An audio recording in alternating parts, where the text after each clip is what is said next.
Arda Güler dément toute suspicion d'embrouille et d'incompréhension ou de colère d'ailleurs avec Don Carlo Ancelotti. Les amis, merci de nous suivre sur realdemadrid.com. Oui les amis, vous avez la possibilité de vous abonner à cette chaîne, d'activer la cloche de notification pour ne rien rater autour de la Casablanca. Si vous êtes madridiste, je vous invite à visiter notre site internet d'information autour du Real Madrid, les www.realdemadrid.com, où vous trouverez toute l'actualité liée à votre club préféré. Je vous invite à le visiter. Après, je vais essayer de l'épingler pour vous, les www.realdemadrid.com. Vous avez également la possibilité de suivre sur cette chaîne YouTube, Facebook, TikTok, les lives de matchs commentés autour du Real Madrid et les lives du Real Madrid. Les amis, je m'en occupe sur cette chaîne. N'hésitez absolument pas, si c'est votre première fois, de nous découvrir. Réel plaisir de discuter encore une fois des dernières actualités autour du Real Madrid. Alors, Arda Güler a-t-il un problème justement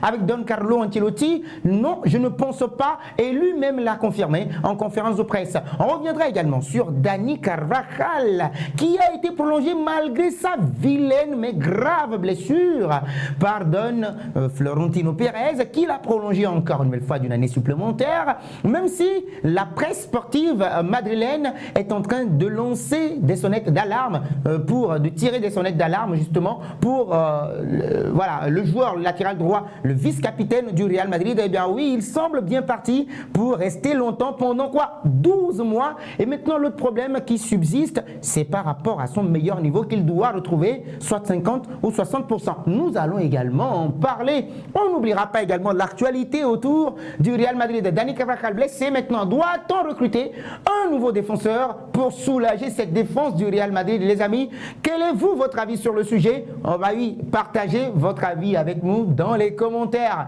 Déjà, les informations sont à retrouver sur les www.realdemadrid.com, www.realdemadrid.com, où vous trouverez toute l'actualité autour du Real Madrid. Nous commençons par le premier sujet. Nous en avons trois. Le premier, c'est entre ces deux hommes-là. Carlo Ancelotti est-il en train de nuire un tout petit peu au jeune milieu offensif Arda Güler? Il était en trêve internationale avec la Turquie. Et la question lui avait été posée en conférence d'avant-match et il a été très clair. Oui, là actuellement, Arda Güler bénéficie de beaucoup de temps de jeu et il n'a aucun problème avec Don Carlo Ancelotti. Et il a bien précisé, le jeune crack justement Arda Güler a retrouvé plus de temps de jeu et il se réjouit d'ailleurs de sa situation actuelle où il joue beaucoup plus que la saison passée après son arrivée. Donc oui, pour l'ancien joueur de Fenerbahçe, il n'y a aucun problème entre l'entraîneur merengue et lui-même d'ailleurs, même s'il souhaiterait jouer encore plus. Et il dit ceci, voici ces propos qui ont été repris par nos confrères des www.realdemadrid.com. Il n'y a aucun problème entre Carlo Ancelotti et moi. J'ai plus de temps de jeu cette année. Bien sûr, je veux jouer tous les matchs, mais c'est normal, tout va bien, aucun problème, a assuré Güler devant les médias turcs. C'est ça la bonne nouvelle. Il dément maintenant toute suspicion par rapport à un problème qui subsisterait entre Carlo Ancelotti et lui. Et là maintenant, il faut comprendre que devant, il y a des chenilles, il y a des hommes pas possibles. Rodrigo Goes, Kylian Mbappé. On a Vinicius Junior. Certes, vous allez me dire que ce n'est pas le même poste, c'est un milieu offensif. Alors, revenons au milieu offensif. Revenons au milieu. Luka Modric, vous allez me dire qu'il est vieux, il est vieillissant. Ok, d'accord. Il y a Federico Valverde, Eduardo Camavinga, Aurélien Tchouameni, Brahim Diaz, s'il vous plaît. Je n'oublie pas Jude Bellingham. Vous voulez encore un autre nom? Federico Valverde. Ça va être super compliqué pour le jeune Arda Güler de pouvoir être titulaire. Peut-être sur certains matchs, mais il semble véritablement qu'à chaque fois qu'il rentre, il prouve à suffisance qu'il a besoin de jouer tous les matchs. Maintenant, c'est à vous de me dire dans les commentaires si le jeune Arda Güler doit être titulaire. Si oui, à la place de qui? À la place de qui? On le précise encore. Eduardo Camavinga et Aurélien Tchouameni ont été injectés comme ça lorsqu'ils ont été recrutés pour suppléer Toni Kroos et puis Luka Modric. Et donc à chaque fois on les fait rentrer, soit on les titularise. Voudriez-vous qu'on fasse la même chose avec le jeune Arda Güler? Les amis, vous partagez votre avis avec nous dans les commentaires. Alors annoncez aussi dans les petits papiers de certains clubs européens, sans oublier le Fenerbahçe où un certain José Mourinho a débarqué et le souhaite, ou bien souhaite le recruter pour janvier 2025. Arda Güler n'a pas du tout l'intention de partir. Il veut justement continuer au Real Madrid et s'affirme.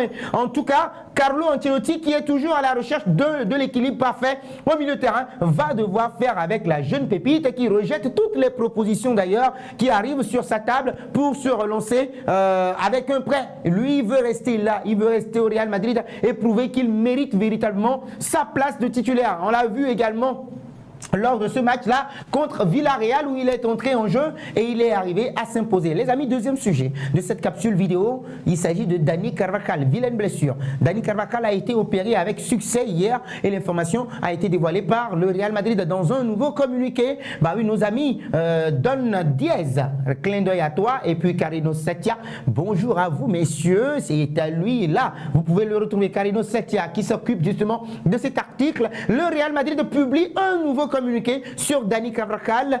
Gelbert annonce le pire. Gelbert, c'est le docteur ou bien le chirurgien qui l'a opéré, terriblement blessé dimanche dernier lors du choc contre Villarreal. Dani Carvajal qui va manquer toute la saison fait de nouveau l'actualité. Le Real Madrid sort immédiatement un communiqué officiel vendredi dernier. Donc le nouveau communiqué par rapport à la blessure de Dani Carvajal, c'est qu'il y a une bonne nouvelle. Il a été opéré avec succès. Ce communiqué dit ceci: notre joueur Dani Carvajal a été opéré avec succès aujourd'hui pour une rupture du ligament croisé antérieur et une instabilité postéro-externe du genou droit. Oui, vous écoutez la blessure, c'est incroyable justement. Donc oui, par rapport à cette blessure, sous la supervision des services médicaux du Real Madrid, et donc peut-on lire sur le site officiel du Real Madrid, repris justement par nos confrères de Real de Madrid, sur lesquels je vous invite encore une nouvelle fois à visiter. Cependant, selon le chirurgien Pablo Gelbert, le Real Madrid doit craindre le pire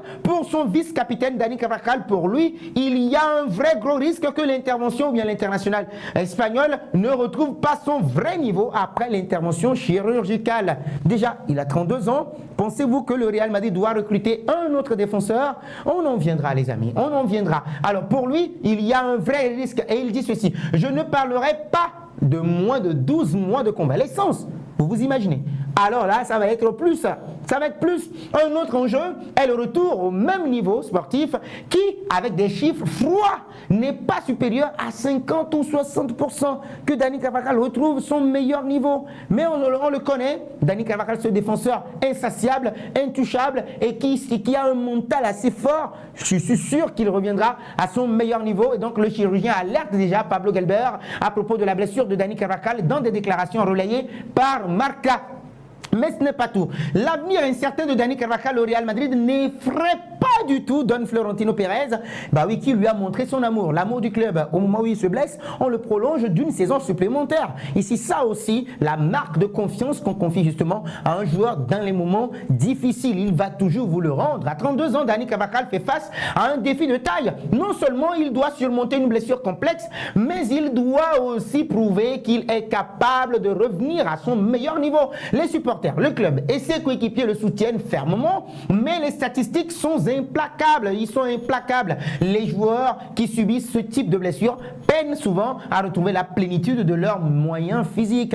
Va-t-il pouvoir retrouver sa plénitude, les amis? Vous me le dites dans les commentaires. Alors, par rapport à Dani Carvajal, il y a une réunion avec cette blessure-là, ou bien la flambée des blessures au Real Madrid. Une réunion cette nuit, hier. Donc, cette réunion-là au sommet a vu la participation du directeur du football, du directeur général du Real Madrid, de Don Carlo Ancelotti, de Don Florentino Pérez, et à la fin, c'est toujours Carino Setia qui traite de l'information. Le Real Madrid qui traverse une période voilà, instable un tout petit peu, et donc c'est confié au conseil d'administration. Et ben oui, pour cette réunion tenue vendredi dernier, selon Marca, Carlo Ancelotti, Santiago Solari, actuel directeur du football, et José Ángel Sánchez, directeur général, étaient présents pour la réunion. Et donc, à en croire le média, c'est précisément Carlo Ancelotti qui a demandé le recrutement d'un nouveau défenseur. Bah oui, pour l'instant, le Real Madrid a une politique très claire pour son mercato et ne s'est plus montré actif sur le marché hivernal depuis 2019, lorsque, oui, ils ont recruté un certain Brahim Diaz en provenance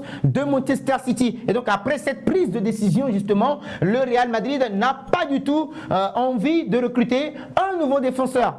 pour l'instant. De toute façon, selon la publication de notre confrère Carino Satia, Florentino Pérez aura le dernier mot. Et donc, suite à la terrible blessure de Dani Carvajal, la presse espagnole a fait savoir que le président aurait un avis tranché.